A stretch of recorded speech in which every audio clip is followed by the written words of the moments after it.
Good afternoon, ladies and gentlemen. Welcome to another edition of the Trahern Crews Show. We have a very special guest. We have Representative Rena Moran. Miss Moran, please say hello to the Frogtown community. We have a very special guest. We have Representative Rena Moran. Hello, Frogtown. Good to be here. Can you just tell us a little bit about yourself? Let's see, a little bit about me, which is not always easy for me to talk about me. Um, Rena Moran, state representative. If you're in Frogtown, you are currently I currently represent you in the district. I have been in the Minnesota House of Representatives for the last 6 terms, which equal 12 years.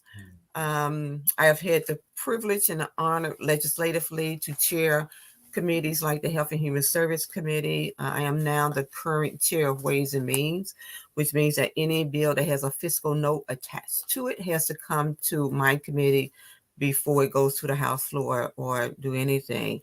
I live in the community. I live in the Rondo community, and I've been here 22 years now. My biggest job in this world is and has been a mother. So I'm a mother of 7 children. I have 4 sons and 3 daughters. And I am currently the grandmother, 11 children, 11 babies. And that is what pushes me to do the work that I do at the state level through a race equity lens. Awesome. Do you support reparations for the American descendants of chattel slavery? I do. I support it. A couple of years ago, I was working with community members. I introduced a bill, carried a bill along with the Native American community to figure out, what that looks like, what did that mean. And we realized that legislatively, we were not ready to bring a bill forward. So that's some more work that has to take place in the community to define what that looks like before it gets to us to say we want it or we need it. We should have it. Absolutely. Yesterday was the angel anniversary of the murder of George Floyd that started a racial reckoning in Minnesota. Has been ground zero for that. Is there any legislation that you would like to see implemented in the state of Minnesota to address police brutality here? Yeah. So in 2020, after the murder of George Floyd, we as a legislature immediately began to look at what we can do. And, when there were states who were moving like, banning chokehold bans, banding chokeholds, with the legislature decided that we needed to take a really comprehensive approach to the solutions around police accountability. And so in 2020, we moved a bill around banning chokehold. We also changed the language for the use of force. We also moved a bill around a duty to intercede. It is no reason those other 2 officers or 3 officers should have not intervened and did something and said something. So we did that. I have to find a list, but we put forth 18 provisions, right? 18 provisions of what we felt needed to happen around police accountability. And it's okay if I just take name your time. Yep, go ahead. So the 18 provisions that we brought forward that we was in negotiation with the Senate on were, we wanted to do a reactive repeal of statutes of limitations, right? Those victims need to have a longer time period to, to bring forth, what's the word? To be able to hold that police officer accountable, right? Yep. So we did that. We put forth a warrior training, prohibiting warrior training. The chokehold ban that I talked about, a duty to intercede, a police resiliency reform, data collection and regulatory reform. We need to be started collecting the data of what is happening. Exactly.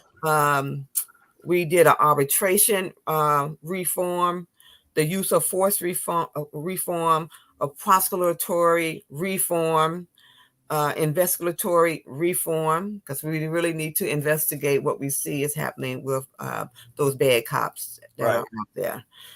We put a public safety peer counseling forward, debriefing, knowing that policing is a tough job, right? And Right. if they have seen something or have been traumatized by what they see, they need to be able to talk about it, right? Otherwise, we have police officers patrolling our streets who are not healthy, patrolling our streets. Right.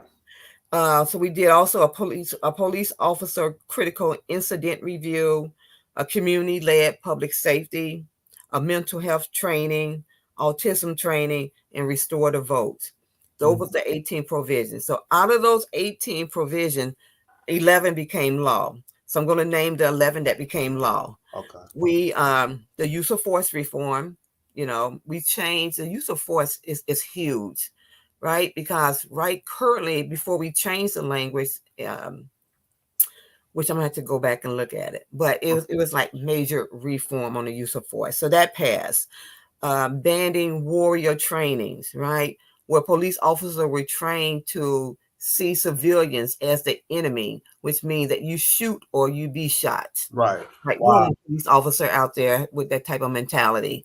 So we banned warrior training. We banned chokeholds. We created a process where it's the duty to intercede. Police residency reform, which it passed, but it uses really light language around they may live in the district in which they work or the municipality in which they work. We didn't use the word they must.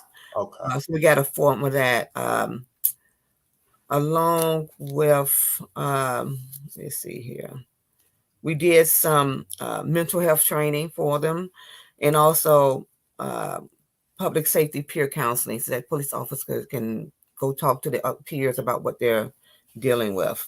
So those were some of the provisions that passed. So the use of force training, in the language now for use of force, they use the word, police have to see an apparent threat, right? If they see this apparent threat, that they have the right to use force. And so in the past, what we've heard police officers say were, I thought I saw a gun. Right. Right. I felt threatened. Right. Or I thought that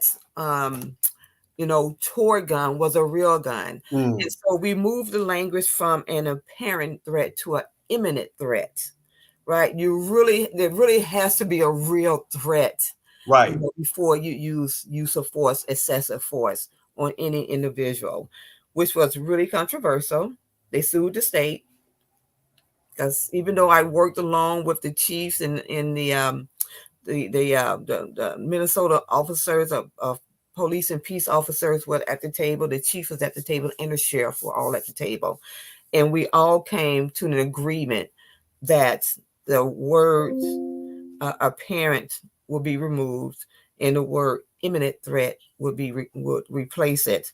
And we did all of this work under the human rights and dignity and through the sanctity of life, right? Because at the end of the day, really, we don't, if police can walk away and go home to their family, we want them to do that. But we also want the person that they stopped, that traffic stop or whatever that may be, we want them to also be able to go home, go in the squad car, go to lockup, wherever that may be. But that life is a precious life. right, Right. And yeah, we should not take that for granted. So 11 of the 18 provision passed. We still have more work to do, around police accountability. And, with the report that came from the Department of Human Rights, we know now in print what we as African Americans have always known. right. And I want to ask you how you felt about that. So a two-parted question real quick. How did you feel about the report?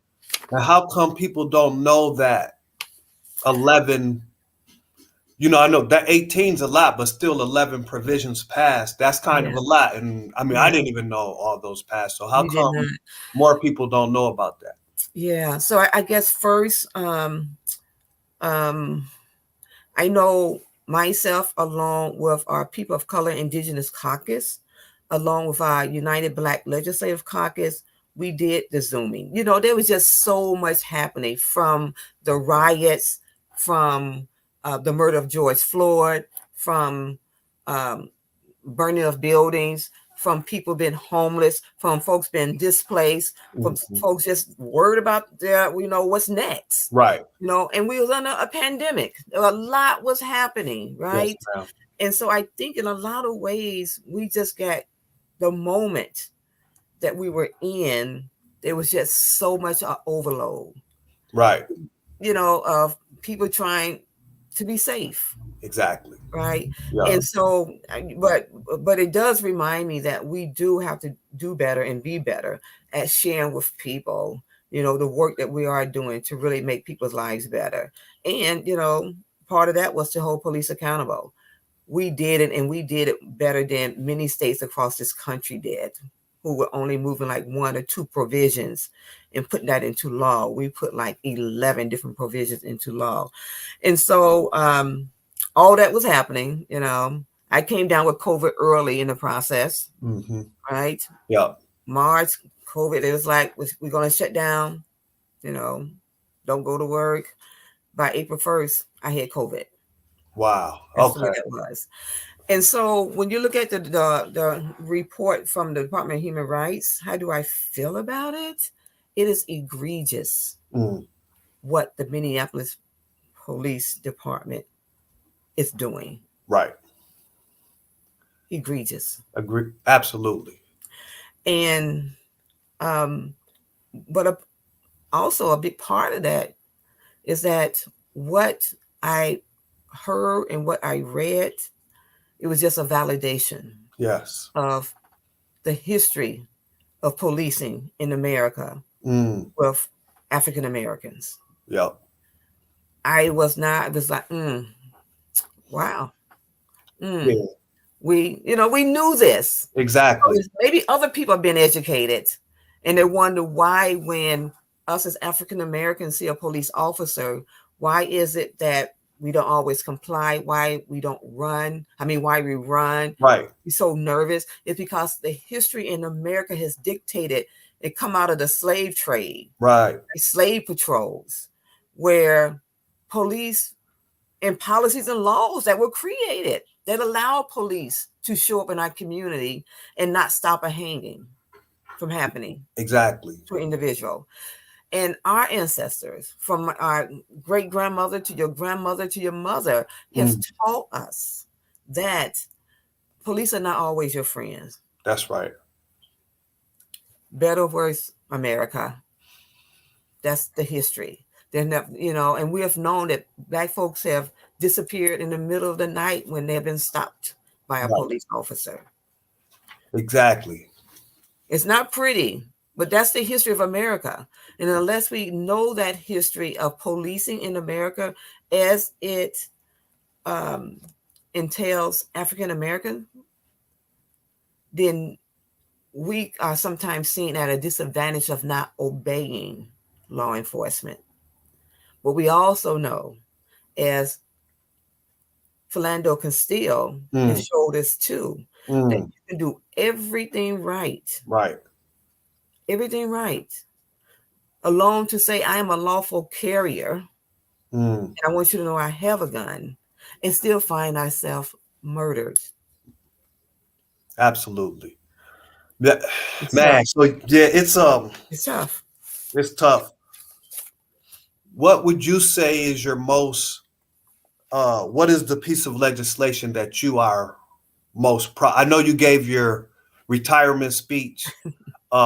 That was very powerful. So if you want to talk about that and what you feel is your most the piece of legislation that you are most proud of.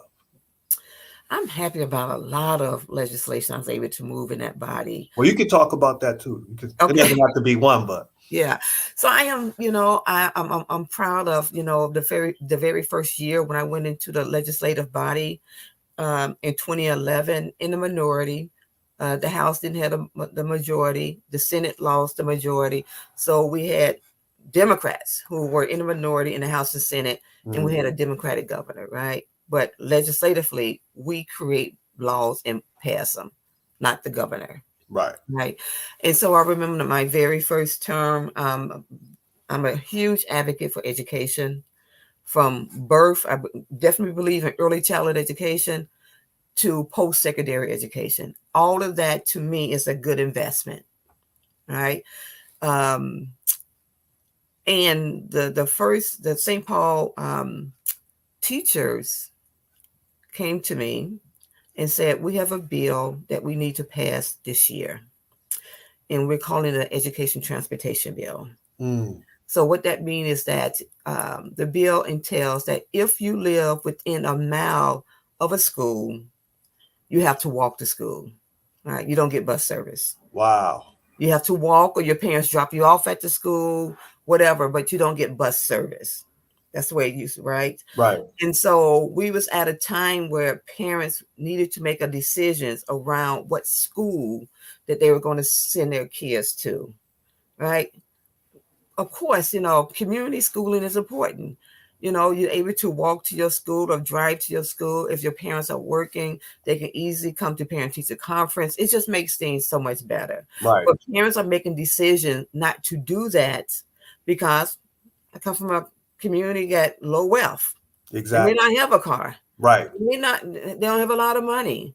And so they are, they live on the tip of that 1 mile or 6 blocks from the school. If you got a second grade or first grade, you can't, in the winter time walk by themselves. So you have to walk with them. Right. And so the bill would allow parents under special circumstances, and they get to define what that special circumstances is, to request from the school to get the bus to pick them up from their home and to take them to school.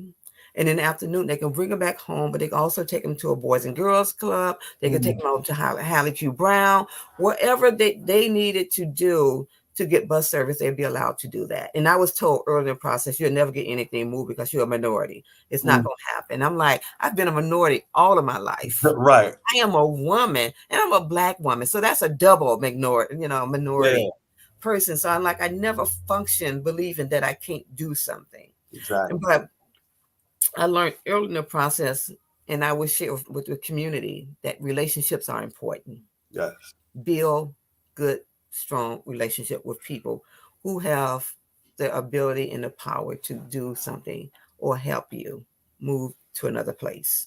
Right? Yes. And so I spent the whole session, the whole first probably 6, 7, 8, 9, 10 weeks doing one-on-ones with Democrats and with Republicans.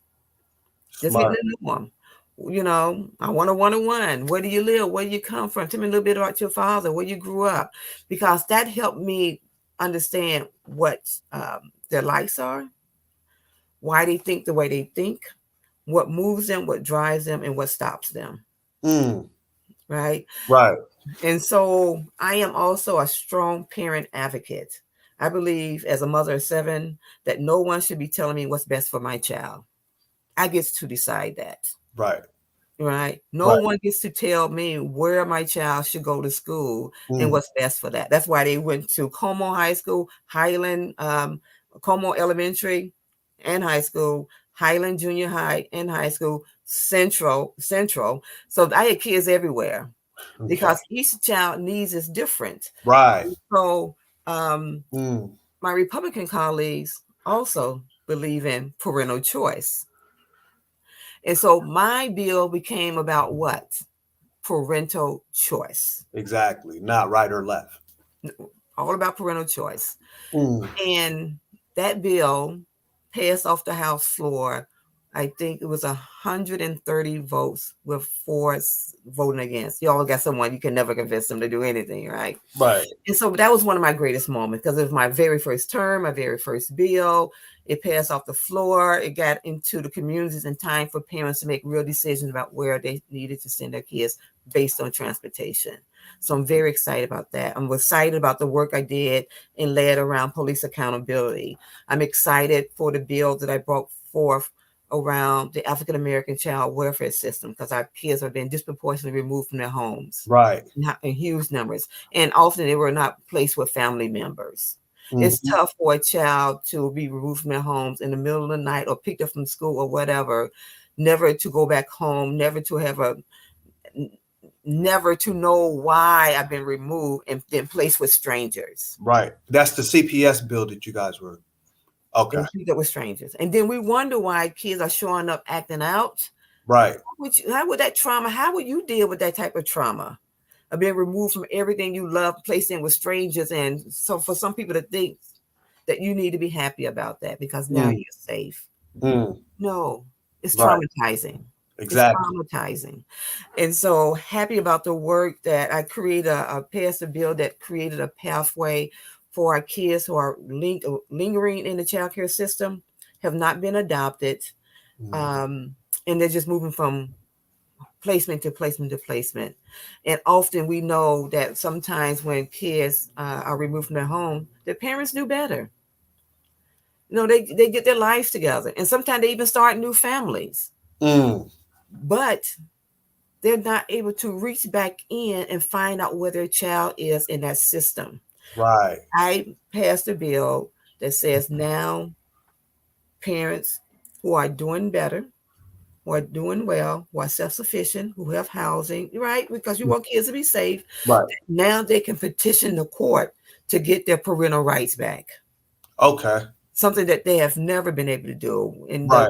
the law has stated that they needed to go back to the county attorney, and the county attorney will file some paperwork with the courts. But that's not the role of county attorneys. The Mm-hmm. county attorney role and only role is to get that child removed from that parent. Wow. They don't keep up and they don't track those parents. They don't go back to see how they're doing, if they're doing well, right? Yeah. That's not their role. So we took it out the role of the county attorney and put it into the role of a parent, because the state is not the best parent for a child. We should not, but our kids are aging out of foster care. Mm. So I'm very happy about creating that process. I'm excited about the money I was able to get for the Victoria Theater. Right. They had Right. a good event Right. last night too. Excited to, yes, I didn't make it, but I'm excited that they got that playground. Excited that Hallie Q. Brown, the Victoria Theater, the Rondo Reconnect, the Mm. bill. I didn't carry the bill for the land bridge, but I had to advocate like heck to make it happen. Right. As chair of Ways and Means, and been in negotiation again with the Republicans to get those dollars so they could do a feasibility report. Right? Is Right. it durable to have a land bridge in this area? So that they can have the dollars to engage the community in a really fully engaged type of way. Exactly. Right. And so those are just some of the things that I'm really, really excited about, along with being the chair of Health and Human Service and really advocating for our youngest learners to go in school, be ready for kindergarten, reading by third grade, because all the indicators tells us that if they're doing that by third grade, they're more amped to be more successful in school and in life. And there's a group of people that has already determined if they're not doing well by third grade, you know what they begin to do? Build prisons. Right. They said that's where they're going to be. Exactly. Yeah. So that and that's leading to my next question. You're about to run for county commissioner now. Congratulations. I seen that you filed I did uh, find.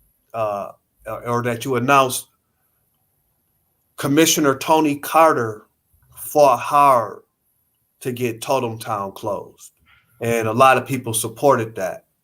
Now there's a couple calls I won't say a lot of people, but there's a couple voices in the community saying that we should reopen, or that the city county should reopen Totem Town.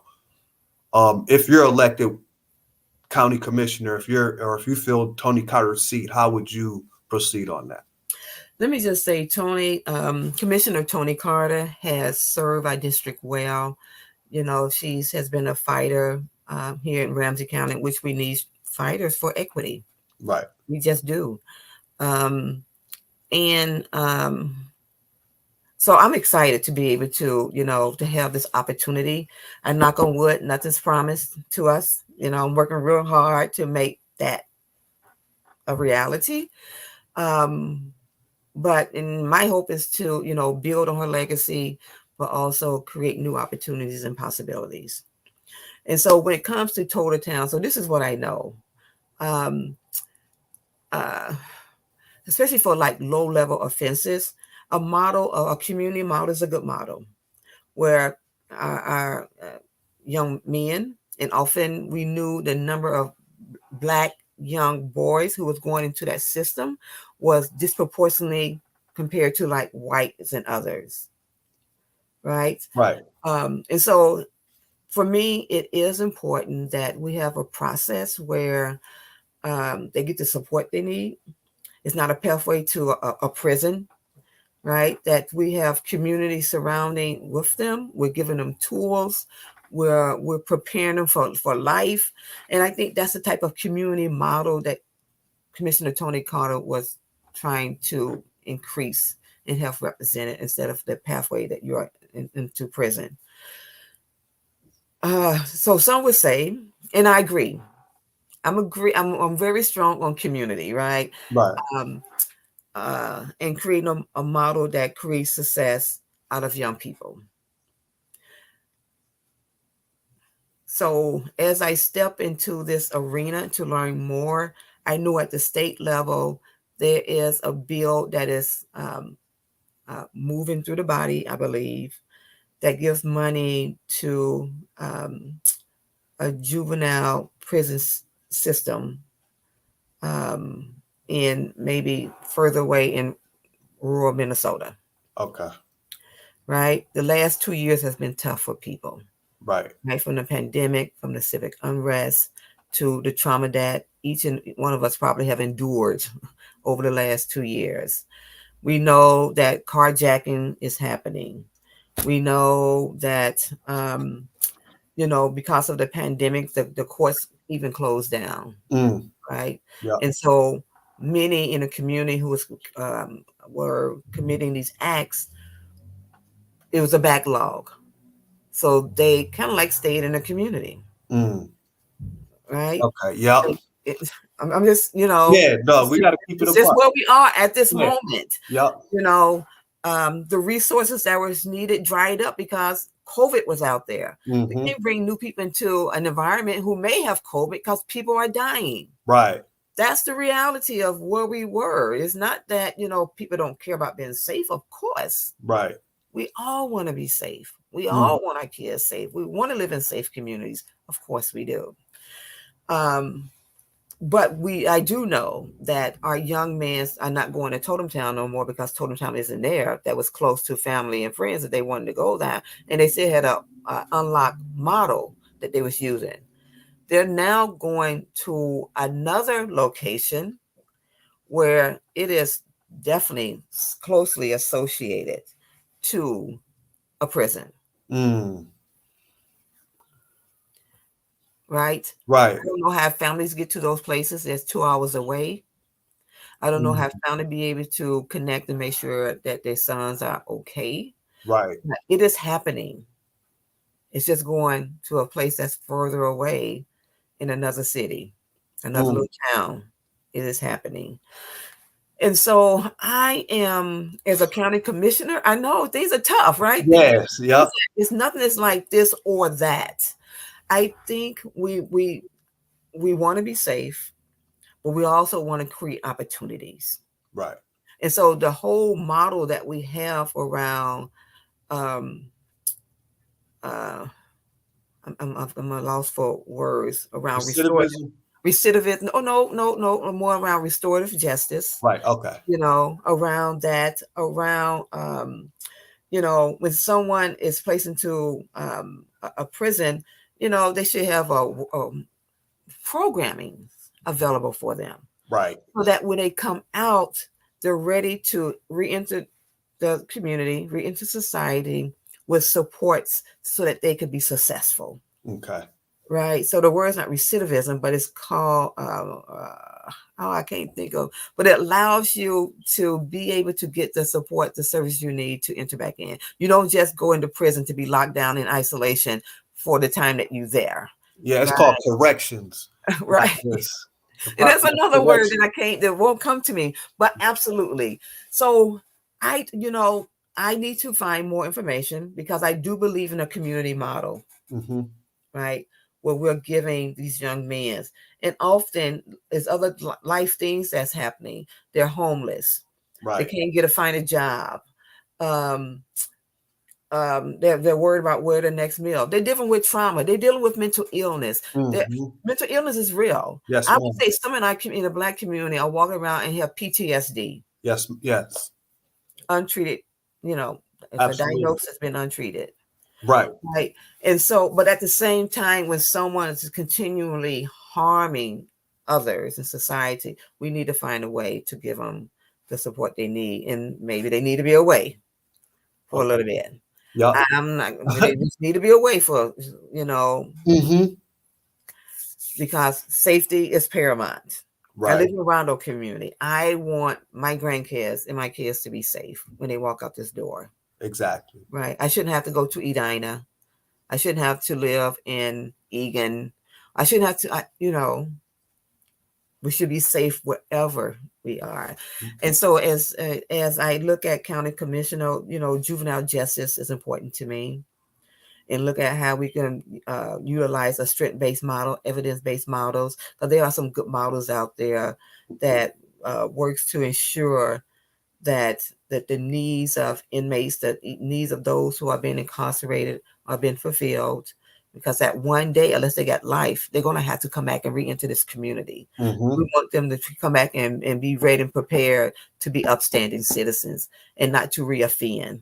Because we have a model right now that doesn't allow them to get a job. They can't get housing, So I didn't mention earlier, I have a probation bill up right now called the uh, juvenile, oh God, this JRI, a juvenile restorative initiative Mm. that has been supported by 87 counties. We took the politics Wow. out of it.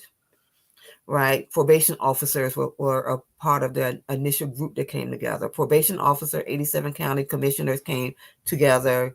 Um, our commissioner of public safety is a part of it. And they looked at evidence-based practices. They looked at how can we work to ensure that those people who are on probation, that we are setting them up for success. Mm. And we're not setting them up to reoffend, which is often what is happening because the services are not there for them. Right. The counties are yelling at us and saying, help us. We need dollars because the burden is too high right now on the counties to do what you're asking us to do.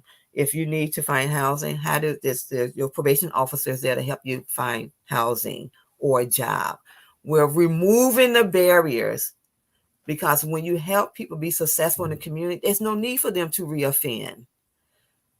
We want to create success. So I'm hoping through a special session that the public safety bill will go through, where we also are going to support some things around what we need to recruit more police officers. But there are some things that we need to do to make sure that community is a part of the solution for keeping our communities across the state safe. So we're going to invest in both of them, and then do some police accountability and reform, and then make sure that the post board have the resources that they need to make sure that when you have bad cops doing bad things, bad cops who allow the institution of policing to look bad, Mm-hmm. right? Right. And we need to make have some accountability pieces in place, because I would love for my sons or my grandsons to be a police officer patrolling my street where I live. Mm-hmm. But when policing is only seen as um, corrupt, abusive, Mm-hmm. use of force is running rampant, we don't see it as the institution that is for us. Right. Right? We don't see it. We don't believe in it. But I believe that we can create a process where good can prevail over these bad cops that are showing up doing bad things. They have to be held accountable. And the post board has to have the resources they need because they are a part of this whole, policing piece, that they have the tools that they need to hold bad cops accountable for bad acts. And I just seen that they're gonna start taking licenses from. A story just came out about them stepping up and doing some It's things with some teeth in it. Finally. it's like any other post board. If you are a doctor and you as a doctor have some filing against you that said that you purposely did an operation that you knew was not going to save this person's life, or we see you consistently doing something unethical, there's a licensing board that said we're taking your license away from you and you would never be able to work in this state again. Mm-hmm. We have that for so many other entities. We need that same type of acknowledgement. We need that same type of accountability. We need that same type of, you know, safety net type of entity that is there to make sure that we are holding on to the best of the best cops, not the ones who we seen do what George Floyd, I mean, what Chavez, Yeah, whatever, Derek Chauvin. Yep. Derek Chauvin did. You know, we don't want to see another Derek Chauvin do what he did, right? Right. Because he was emboldened.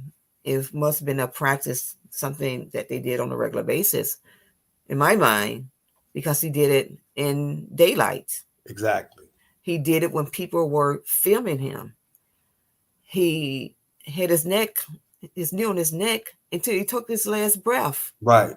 and he continued to hold it there. Mm-hmm. That tells me that it had become a practice with no accountability Right. within the Minneapolis Police Department. That is not okay. We can do better. Minneapolis can do better, but they have to have some meat in the game. They have to have some accountability practices in place, and um, the Minnesota Department of Human Rights showed us. Yes, they did. That was a scathing report. You kind of went into some of the other questions, because I know the carjacking and it's not something to really. It's a serious issues, and these are these are some of our friends' kids and things like that are um doing that. And then the homelessness. 50% of the homeless Mm-hmm. people in America are foundational Black Americans or American descendants of chattel slavery. How would you address even just starting with the housing issue or the homelessness as county commit if as county commissioner? Well, I must share with you, as a state representative, I am carrying the county's bill right now. Okay. Right, this is a very comprehensive bill that deals with homelessness, right? That deals with individuals who are homeless, but also there's a lot of families that Mm, are homeless with kids, right. right? Mm-hmm. That they have shelter. Um, it's a $14 million bill, right? Right. Because the work that Ramsey County has been doing over these last 2 years, where they took a very comprehensive approach, which I am always a very comprehensive approach. I think it's not enough for us to just give a person or bed or a cot at nighttime to sleep, and then on the day we set them free. Mm, No services, no mental health services, no services around how we're going to get you into housing, no service around, to make sure you're eating, been fed, no mental health services. It just doesn't make sense to me that we don't use this comprehensive approach. So for the last 2 years, Ramsey County has been doing that comprehensively. Right. And there's a big dollar amount that is attached to that when you operate that way, right? And so they brought forth a bill that I'm carrying that would allow them to continue those services, which I believe we should. Absolutely. It is people need out pathways to employment. Once you get some housing, then you need some employment. And like you're saying, if you are suffering from so a holistic approach, It's a not holistic approach. Yeah, definitely. yeah. So I'm a prevention person first. I want to go upstream, right? And not wait till the baby's getting in the water down here. We start trying to pull them out the water one by one by one. Right. This is the story I tell people. This is the story I open up with my Ways and Means Committee when I said to them, I'm a person who focuses on prevention first. So I'm going to share a little story with you about these three young ladies who was walking through this forest, right? Just walking, having a good time. And they came across this river. And as they got closer to the river, they realized that there were babies in the river. Mm. There were babies flowing in the river. And so they all ran to the river, each one of them. And they ran and they started just picking the babies up out the river and putting them down as they doing that, another one, another one, another one, another. And then finally one of the young ladies just ran away. And the other ones yelled to her and said, hey, where are you going? We need you down here to help us get the babies out the river. Mm. And she said to them, I'm going upstream because I'm going to find out why they keep coming down the river. Wow. Okay. We have to go upstream and find out why the babies keep coming down the river. Right. And all we do is keep picking them up, spending more money, and they just keep coming down the stream. We have to go upstream and figure out the system that is in place. The policies and the practices are in place. Just keep our babies coming down the stream. Just keep our young boys and girls coming down the stream.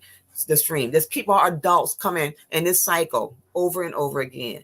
We have to go upstream and reform what's happening upstream, because what is happening upstream is not working and it's sending them down the stream. But we keep it. Wow. We can do better. We can do better, and we have to do better. And that's a great illustration. I can see exactly what you're talking about. So thank you for explaining it like that. Our in Buffalo, you know, we got Black grandmothers and grandmothers, you know, so a white supremacist went into one of the only grocery stores in Buffalo and killed about 11 Black people. Some of them were our elders. And then just, I think a day or two ago, another gunman went into a school and killed about 19 children, or about 21 people altogether. And there's kind of a debate about the gun violence. Where would you stand on that issue, as far as, do we need to get more guns off the streets, or is it the people? You know, we tried to move some red flag gun laws in the state of Minnesota. And it's just not going to happen, for sure, as much as I can just say this. You know, we can, we need to get the guns off the street. Yes, absolutely. But we have to deal with the mental health too. Right. Going on. I can't wrap around in my mind, no one who is humanly normal can shoot and kill 19 babies. Right. 19 little kids. Mm-hmm. And yes, there was 2 adults too, right? Yeah. 2 teachers. And the only way, from my experience in the legislature, but as I also watch what's happening in Congress or any of the other red states who believe in the Second Amendment, no one want to take no one's gun away, right? Because if I had a permit to carry, don't try to take my gun away from me. You know, I want to be able to utilize my gun if I need it for safety. Right. And so there's some things we can do around the whole mental piece right there. Or it's, we're also bringing up, the last 2 shootings, they've been like 18-year-old young boys who's doing the shooting. Raise the age to 21. Why not? There are some things that we need to do, we must do, we have to do. Yeah. And it's not just one thing. It's again, I'm a holistic, comprehensive person. Right. There's several things you need to do, and we can't just get stuck on, taking away what some say is taking away people guns. It's not taking away people guns, but we need to have some perimeters around who can carry. Right. I think we need to have those perimeters in place and some laws in place that would keep us safe. Isn't that what we do as a country? Yes, but and he, like you're saying, he brought that was his birthday gift to himself on his 18th birthday. He brought assault style rifles and things like that. I carried a bill a few years ago to ban the gun stocks, right? Mm-hmm. Where you can turn an ordinary gun into a military type of gun, mm-hmm. right? You can do that. Right. Just say, let's ban that. Why do we need military type of ammunition in our community, in our country, when we're not at war? Exactly. Couldn't get that passed, couldn't get it heard. It's nothing's going to happen. You're right. So I have to get political for a moment, right? And if we want to really stop that, if we want to put a handle on that, we have to elect people who's going to vote in that favor. We're going to make that the number one reason why we are voting for someone or not. Mm. If we cannot do that for our babies, then I don't know who we do that for. Right. We can't do that for the fourth graders that were killed just a couple of days ago. Right. Then I don't know how we do that. But we have to make that the number one reason why we're going to the polls. And if we're able to do this in Minnesota and across this country, then we will be able to move some legislation that takes guns out of some people's hands, Exactly. until they can pass a background check or something. But the people have to make that decision. Otherwise, we are left with many who saying under no circumstances, nothing, absolutely nothing, that you're going to stop anyone from carrying a gun or having a gun if they want a gun. Mm. And then thank you for this great taking time to talk to us. I have one more question, and it's kind of a holistic question. Could you just, now that you're running for county commissioner, could you just tell us a little bit about your platform? So, really, what I have been fighting for, or what I've been working hard on, or the bills I've been carrying legislatively, is all about the county work. The county work that is closest to the people, that is closest to the needs, but I believe so is also closest to the solutions and what we can do to make people's lives better. And so, we talk about the needs over the last 2 years, direct support services. I'm all for direct services to help make people's lives better. When we look at economic development, creating a pathway towards jobs here in Ramsey County, that is very important to me, especially with young people. You got young people today, they all want to be entrepreneurs. They all want to have their own small business. We need to create a pathway to make that easier and possible. And that's a good thing that our children we got to nurture that. So, yeah. Absolutely. We had to make it a priority, right? That is important to me. Housing and homelessness is, we see now, because Ramsey County didn't get the dollars that they needed in a timely manner, you will see more homeless encampments. You're going to see them. Unless we can make that a priority. Get people housing, invest in housing. So from support service to housing to economic development to juvenile justice, those are my priority. And out of home placement. I can't do anything to make sure that we're giving families the tools and support that they need to be self-sufficient.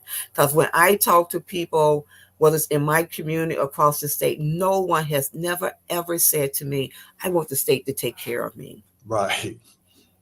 No. What they do say is that I want a job, I want a small business, I want to work, because I want to be self-sufficient. That's right. I want to be able to take care of myself and my family. At the state, at the county level, we have a greater possibility of making that happen than I would have had at any point at the state level. Mm. Looking at a divided legislature, looking at 87 counties that we all have to agree upon. I am excited and I look forward to coming back local to St. Paul and all those surrounding cities in Ramsey County to do the work of the people. I just get so excited when I think about being able to just focus on Ramsey County and Ramsey County only, but to bring the partnership and the relationships I have at the state level that comes with me to do this work. Because it's going to take all of us. Yes, ma'am. Thank you so much for taking some time out your midday to sit down and talk to us. This program will be rebroadcasted on www.blacktvs.com or Black Watch Television on your Roku channel. If people want to get in touch with you, sign up to volunteer for the campaign, make a donation, or interview you too, how can they go about doing that? Just you can go to my website, which is voterenamoran@gmail.com. If you want to make a contribution or volunteer on the campaign side, you can just put renamoran.org and that will pop up, my website. You can donate. My hope is that people would be a part of the campaign. I believe in a people power campaign that brings us all together, as diverse as our Ramsey County is. Mm-hmm. It's most likely to be as diverse as my campaign would be. Okay. Because we have to build bridges. Yes, ma'am. We have to build bridges, because there's a lot of interconnectedness within all of us. And so please take some time to go to go to my Gmail account, voterenamoran@gmail.com. Want to be on the campaign side, renamoran.org, and we will make you a part of the campaign. And listen, folks, in District 4 of Ramsey County, I just ask one thing of you, and that is to never make assumptions about me. Don't never make assumption that I didn't show up or wasn't there if you didn't invite me, that I do not know everything. I do not know everything, and I do not know where everything is at. But if you invite me, I show up. If you tell me, I'm listening, because my work at the state level has all been about listening to other people and bringing their issues and their concerns and their body into a capital to move policies and dollars that support the needs of our community. That's my work, to make a place that may have been uncomfortable and you didn't see yourself there, to make you uncomfortable so that you can get comfortable, so that we can move in an agenda that's going to help our community do better, be better. And so I take that same model to me at the county level. This is about us doing this together. Thank you so much. We're going to reach out later, closer to Election Day, and just get a quick check-in with you. Thank you so much. That'll be awesome. Anytime. All right. God bless you and have a prosperous week. All right. Thank you so much, and you be blessed too. Thank you. Take care. Bye-bye. And that was State Representative Rena Moran talking about her upcoming campaign for Ramsey County Commissioner in District 4. Make sure you go to her website and check her out if you're interested in donating or being a part of her campaign. Don't forget, we got Juneteenth coming up.